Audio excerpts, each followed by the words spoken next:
Okay, so I will we'll start talking about this research pathways in advanced therapeutics MSc by first asking a few questions to Virginia, who's the program lead. So what I want to find out in the first instance, roughly what this program is about and what the aims are. So, so Virginia, could you just explain to me for what type of students have you designed this course? This course has been designed to inform and enhance the skills that any student would need. For those interested in finding cures or in developing new treatments for diseases, there are a lot of diseases out there for which the current treatments are inadequate. And so it's really for those who want to contribute to that line of research. So your course, what kind of skills or mindsets do you expect that it would develop in students? So the mindset of the students at the end of the course, hopefully they will have developed a very good critical thinking around research, study design, how you might test a new treatment in a clinical trial, for example, their ability to read scientific publications with a slightly more skeptical viewpoint so that they can really drill down on the details and for themselves ask the question, you know, has this work been done in the right way and has it answered the question that they're asking? The other important skills that this course provides, and not many courses nowadays offer this, is a wet lab course. And that's really important, I think. I'm sure we'll go into this in more detail later, but it's to improve their wet lab experience for those who are considering a PhD, but maybe they don't feel that they have enough knowledge yet or skills to embark on a 3 or 4 year study course. This will give them a whole term working in a lab, working with other researchers, other PhD students, for example. They'll learn and watch and then do the experimentation themselves, and hopefully it'll give them a lot more confidence working in the lab. So why did you call the course Research Pathways in Advanced Therapeutics? How does that title refer to actually the stuff that's going to happen within the course actually? Well, I think that this last year or so, this pandemic has taught a lot of us about how important it is for the scientists. They've played a leading role in developing the vaccines. And this course will teach the students the importance of collaborations, working as part of a team, where you are taught skills and you're then expected to pass them on to others. It will teach them how to prepare data for publication purposes, how to present data, to disseminate your data to others at lab meetings, for example. And the course itself will cover state-of-the-art technologies that we use both at the Institute but also worldwide around developing new treatments. So, for example, with the vaccines that have been developed, the technologies were already being trialed in other diseases. But it was this ability to take that knowledge and apply it to a new infectious disease that allowed the vaccine to be developed so quickly. And the same can be applied in this course. We will teach you the background information that you need to understand treatments in general for many different diseases. So you mentioned many different diseases. The course is run out of the Institute of Ophthalmology, so it's not eye specific, right? It's not eye specific at all. We will, because of where we work, we will undoubtedly be using some of our eye models and refer to various eye diseases as examples and to illustrate the different applications that we are all working with. But similarly, these applications can be applied to cancer, to heart disease, etc. You know, a lot of these are very generic. For example, my PhD, I worked with the scientist who went on to develop the very first biological treatment for treating patients with rheumatoid arthritis, the anti-TNF drug. And that, of course, is now in use in various inflammatory eye diseases. So these biologics, these approaches are very transferable. Okay, yeah, so the underlying principles are the same Exactly. for different diseases.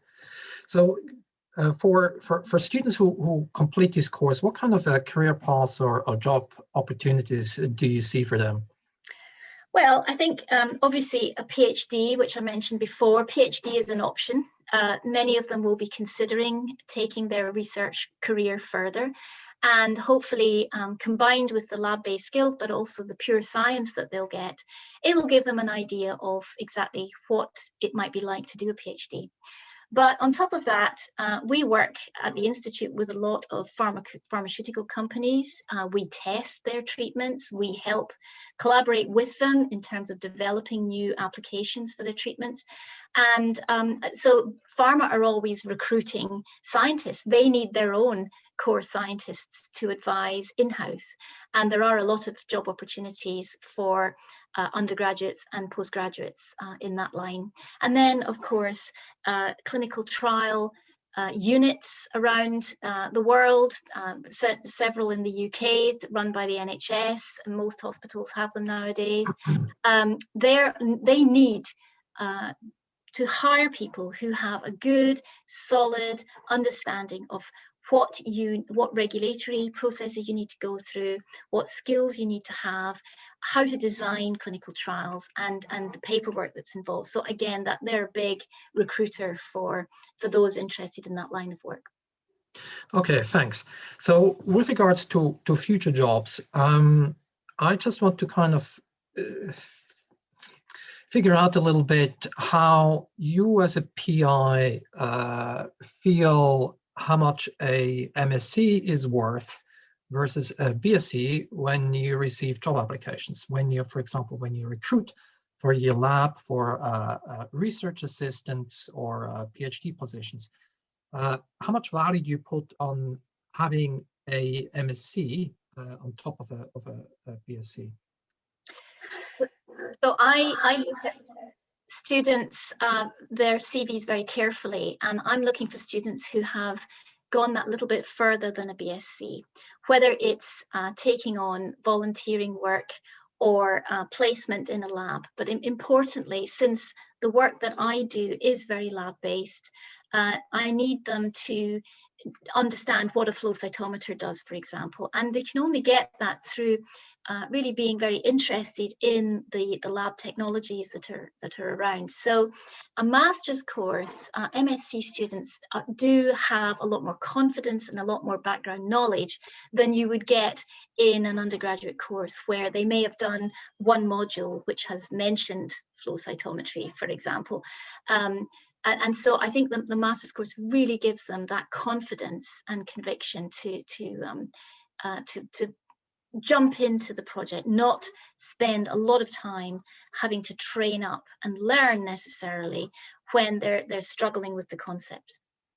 So Amanda and Emily, you're both also group leaders at the Institute, and you're both also module leads at this course. So how do you feel about that, Amanda, when it comes to recruiting people into your lab? Are you mute at the moment? Okay, sorry. I suppose when I'm looking for a PhD student, I'm looking for somebody who's enthusiastic about research and science, and seeing that somebody has a CV where, you know, they've taken those extra steps to increase that experience with an MSc, or you know, research in labs is always something that helps those candidates stand out. You know, I'm not expecting somebody to be an expert in my field, but it's always good to see somebody who has a knowledge of a sort of broad research area, and some knowledge of the area that I'm working in. So, you know, generally I will go through your CV, look at what you've been doing, and if you've had an MSc course or a particular research lab experience, it's always interesting to talk to those candidates about their projects. It helps us see your experience, your dedication, and it also gives us the confidence that, you know, you're able to go into a lab, to work in the lab, and get started on a project. Okay, thank you, Emily. Yeah, I guess really similar. So like Amanda and Virginia, we go through the CVs really carefully. There are absolute requirements, which would be appropriate qualification. So we pretty much always require a BSc in a relevant subject area. MSc generally isn't a requirement, but it definitely gives the student a huge advantage. It makes them stand out a little bit and gives us confidence that they're going to have had a bit of experience working in the lab, that they're likely to have a better understanding of the area and a better way of grasping scientific concepts and being able to know how to apply research as well. I guess students that have come through this kind of training, these sort of quite practical master's courses or MRes courses, are going to be equipped with all the kind of skills and understanding that's required for the project. And like Amanda, I don't expect them to be an expert in my quite unique field, but I do hope to find students that have an interest in the field and an interest and understanding of the questions that we're trying to ask. And I guess ideally, if they've got a master's, then it gives you confidence that they're going to be able to work a little bit independently. We do a lot of microscopy, so we provide training, of course, but if people have already had some microscopy experience and have an understanding of applying microscopy to research, then that speeds things up a lot and will save a lot of time and just improve the chances of success, I think, of the project. So yeah, it's not an absolute requirement, but it's a massive advantage, definitely. Yeah, for me, it's the same. So when I hire for my group, whether that is for PhD student positions or for research assistants, technicians, it's not an essential requirement, but in reality, I can't remember actually having hired someone for ever without an MSc for these positions in the at least the last 5 years. So I think in reality, it's pretty much a huge advantage. Now, let me shift the discussion a little bit to the environment of where this MSc actually is, and that's obviously the Institute of Ophthalmology. And for this, I have invited here 4 PhD students or ex-PhD students who have either done their PhD at the Institute or currently doing it. And I just wanted to ask you a few questions with regards to what it's like to work at the Institute, but also what has motivated you to get into research in the first place. So can I maybe just, you're at least on my screen, you're up on the top left there, Jack. Could you maybe just explain to us what has motivated you actually? So you're doing currently a PhD at the Institute. What has motivated you to actually get into research in the first place and then do a PhD? I think for me, I've always had an interest in going through research and a career that way. A couple of members of my family have also gone through the whole PhD route and now are heading up their own laboratories. But for me, I find it's the diversity of each day and knowing that there's many different pathways and directions that your research is going to take you. You don't have this sort of monotonous trial as it was in perhaps other fields. So you get to answer your own questions and then combine that with, for example, for myself, the fascination of understanding biochemistry of our bodies. So I think it's really just quite a thrill looking and being able to measure and quantify biochemical pathways that we can't actually see at all, and just having that experience there is realistically why I wanted to go into research-based career. How about you, Jen? I'm quite similar because but my parents also study in academia. So my first impression of being interested in research is like is actually being affected by my parents. And also I've always been interested in biology since high school. And I did some mini projects when I was young, and I just feel fascinated about how a living creature is made and is functional. And also I've become more aware of like how technology and new therapy have improved our health, not to mention how the vaccine has improved the whole COVID situation nowadays. So yeah, I just thought, since I'm always passionate about research, that's the place for me. So Joshua, do you have science parents as well, or have you taken the Joshua? Yeah, hi. Sorry, it just it cut out slightly when you were saying the name, so I wasn't So sure. did you have science parents as well? No, actually not. I come from not from my parents, but myself, I come from a clinical background. I did a master's that gave me some wet lab experience as an intercalated degree. I then, which seems like a long time ago, but then I decided that actually I missed that. And so I went back and am now doing a PhD at the Institute. But I think were I not to have the wet lab experience, in terms of sort of grant applications and things like that, it would be very hard to convince anyone that I had any background or reason to go back to the lab, essentially. So despite that being 7-8 years ago, I think it demonstrates that even if you don't then move on to PhD, let's say immediately after, it does equip you with skills that are both transferable and that you can then use later should you decide to go back. And that's essentially exactly what I did. Mm-hmm. So yeah, but not as a result of my parents. So Owen, what has been your initial motivation just to start with research and biological research?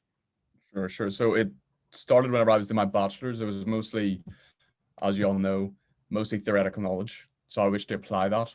I then worked a few jobs in diagnostic companies, and while I was very good for learning practical skills, it was slightly mundane. And in comparison to research, I would choose research every day. Specifically to do a PhD, it was to get the knowledge and the skills to conduct my own research mainly, and further my knowledge in the subject area. So is that what you enjoy most in your current job? What's the biggest thrill you're getting out of your current day-to-day work life? Probably the novelty of it, I would imagine. Just performing new techniques, hopefully making a difference at some point in the future. So yeah, I would say that the novelty of it mostly. And what's the toughest at the moment? So you're doing a PhD at the moment. What's the toughest with regards to doing research? I would say repeated failure is probably the biggest issue, but from that you learn perseverance and problem solving. So even with that issue, it's a good learning experience. So how about the other three students? Do you agree on the repeat failure? Is that the hardest? And what are your biggest thrills and joys of you getting out of research? Yeah, I absolutely agree with that. It's almost like your mood lives and dies on your results. So if I get a good result, I'm going to be elated for the rest of the day. If it's a really good result, maybe even the week. A bad result, it might throw you off a little bit and put a little bit of a down on you, but it never gets you down for long. I find that actually trying to figure out why the result has gone round and then trying to figure out that problem solving, as Owen said, that just really gives you like a big strong burst of dopamine, and trying to figure that out makes you feel like a scientist, and doing research and collaborating with others. All of these sort of come together to really make the experience enjoyable overall. Even though I have now just started reaching my third year of the PhD, so I'm actually moving away from being in the lab and more just writing up stuff instead. So trying to stay in the lab and still getting results is really where I am, but also focusing on the future and actually writing down those results as well. So how about you, Jen? How do you feel? Yeah, I agree. Like repeat and failure is definitely some like frustration we all need to deal with when staying in academia. That's not avoidable. But I think for me, I think I enjoyed what I'm doing now, but the thrill is like how to make sense of the result and how to prevent of being not being scooped in academia. So yeah, basically that's one of the biggest challenge, and how to bring up the novelty of your work. Now, Josh, how about you? Well, I think maybe I have a slightly different insight or interpretation into it just because of my background, but I guess it ties into why I chose to go back to science. But yeah, fine, you do, in a sense, to call a spade, you do experiments and sometimes they don't work, and that's what we mean by failure. But it is an environment whereby failure, it doesn't, the implications or the consequences aren't huge. They're as frustrating as you want to make them, really. And I think there are few jobs, if any, where one can be so open and collaborative about your failures. And coming, as I said, from a clinical background, we, rightly or wrongly, failures or adverse outcomes are treated extremely differently. So actually it's quite fun. It's a bit like sort of cooking. It's quite fun to tinker around a little bit and see what works and see what doesn't. And know at the end of the day, you might get a bad Western blot result, or your PCR might not work, but you can pick yourself up and move on. So actually, it doesn't impact me too much, but maybe that's unlike Jack. I'm 9 months in, not 3 years in, so I'm still in the honeymoon period. But yeah. So with regards to the environment you're in at the moment, so do you think the institute is a good place to do research? And obviously, with regards to the type of research we're doing, the institute is pretty good at what we call translational research, taking basic science and then trying to get clinical or commercial applications out of that. So how, Josh, if you just carry on, how do you see your working environment with regards to that? Well, it's I think in a sense I didn't overthink it in terms of where I was going, where I wanted to pursue my research. But actually, as it happened, I felt I have really lucked out. And the reason specifically for me is because I see lots of clinicians do PhDs and things, but often they end up in very small labs with PIs with predominantly sort of clinical priorities. I've been very lucky because the institute is so big, and certainly for sort of ophthalmology and eyes, which is my primary interest, there is nowhere larger, certainly in this country. So because of that, it's a really supportive environment for me. I've got lots of other PhD students, other master's students, other postdocs, etc., and even a number of different PIs who I can and sort of senior researchers that I can ask about problems. And that's really useful for me because it means that I have the support, whereas I might not necessarily have had the same scientific background as other people who've come through the more sort of traditional route. So yeah, so the environment has been very good for me. It's just been yeah, it's been a very good match. And in terms of sort of translational applications, I mean, in a sense, I am certainly for the Institute, I'm a testament to that, in that if you're an ophthalmologist interested in eye research and translational research, you're going to have the Institute of Ophthalmology and UCL at the top of your list because of that close link with more fields and the cross communication with clinicians and basic scientists. So yeah, so I think those are two very important reasons why it makes a nice environment to study in. How about you, Jack? What do you think about the bigger picture here, the environment? For me, I think it's quite a unique environment. UCL itself is a big university. There's lots and lots of students there, but in the Institute of Ophthalmology, we're slightly set apart from that. I think, I mean, UCL's only, or the main campus is only about 40-minute walk away. But what that means is that it sort of gives you a close-knit community that we have here. And I don't know if this is also just happened because we're a little bit further away, but we've also got loads and loads of these resources. So we have our own library. You have the microscopy department. They've even got a couple of electron microscopes down there. There's a fax facility. There's a dedicated pathology unit as well. And you can get support for all of these sort of resources from the staff, and also, as Joshua was just saying, then from students, postdocs, PIs, whoever. We're all sort of in it together, and that to me really makes the environment special. How about you, Chen? I think I agree to what they said. I think what I myself is I'm benefited from the environment a lot during my PhD and my postdoc as well.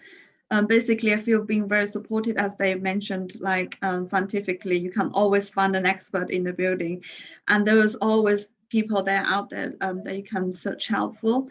And also like not from the PI, but also postdoc and PhD students are also supporting each other. Like we have the Early Career Symposium, which is a great opportunity for networking. So there are many symposium like this that we hold, and we're highly recommended to attend this symposium for networking. So I think this is a great opportunity and it's a great place to study. So, Owen, you just started. So what's your initial impression so far? I mean, because of COVID, you have not spent that much time yet in the lab, but what's your impression? So I'm essentially just going to reiterate what Jack has said so far. I've said the facilities are fantastic. Everything I need is present in the institute. Then again, I would say the community is probably the biggest factor for me. Even like you said, during the pandemic, not everybody has been present within the institute for obvious reasons. So it can be difficult at times to get assistance. But thankfully, I've been very lucky in that there are so many people, so many helpful people just scattered around the institute. They're able to provide me with any assistance I require, and I have thus far. Now, I know you just started, but what are your long-term aims? Where do you want to be after you finish your PhD? Where do you want to go ultimately? I'm thinking, Marcus, probably in 5 years' time, probably a Nobel laureate, I think. Good ambition. In the unlikely case that doesn't occur, I'll be honest, I haven't got that far yet. But what I do know is that there's a very long list of possibilities whenever I do complete this PhD, so I'm not too worried. How about you, Joshua? I mean, are you kind of planning a clinical career in the future? Yeah, I think hopefully a combination of the two, which actually somewhere like the Institute, because it's got the clinical hospital, it's much easier to juggle than in certain areas of the country where you might struggle to even find a wet lab, let alone the stuff that Jack's just mentioned in terms of an electron microscope, etc., etc. So I think play it by ear, take every opportunity I can get, and just see where things end up. Really. Jack, how about you? You're finishing now. What are your plans? Well, not finishing quite yet. I've got a little bit of time, thankfully. I guess, I set a nice simple goal. I try and cure cancer is what I would say. I mean, if have a go at it at least. So I actually, when I was doing my MSc, the idea for my own research, I think, and having like an own laboratory sort of implanted in my head. So realistically, I'll be trying to get different postdocs that are going to give me the basis and knowledge to set up a laboratory to go down the route of having a molecular battle, as it were, against cancer, and see if we can increase the or decrease the deaths associated with it and the detrimental effect of that disease. Jen, how about your plans? I think first of all, since I'm still passionate about science, I think I'm gonna try to survive in academia, because I've ruled out several like apparently wrong possibilities. But I think similar to Jack, he's going to try to kill cancer, and I think I'll try to kill diabetes. It's like a long-term plan. So yeah, let's see. But now at the moment, I think I'll focus on building my toolkit and like focus on the present. So I think that's what probably what you just mentioned, that drives actually all of us, right? So including Virginia, Amanda, Emily, and myself, that we all have these long-term ambitions of working in this space where we're addressing particular problems like a particular disease, and actually that's probably our biggest job satisfaction. So any final comments from you, from anyone, apart from from my final comment is thank you very much for your contributions here, and just giving us a little bit of an insight what it's like to work at the institute and being in research. Looks like you're all unmuted. So, Virginia, final word. You're the program lead. Final word. Well, it sounds from the students that we've had the pleasure of talking to today that they're all very happy, but that they may have benefited had this new course been around a couple of years ago, because everything they've talked about, really, this course will feed into lots of different skills and knowledge centers that might have kind of given you a bit of a jump start. So I do want to thank you, but also to stress how important having that extra year's knowledge is when it comes to doing a PhD.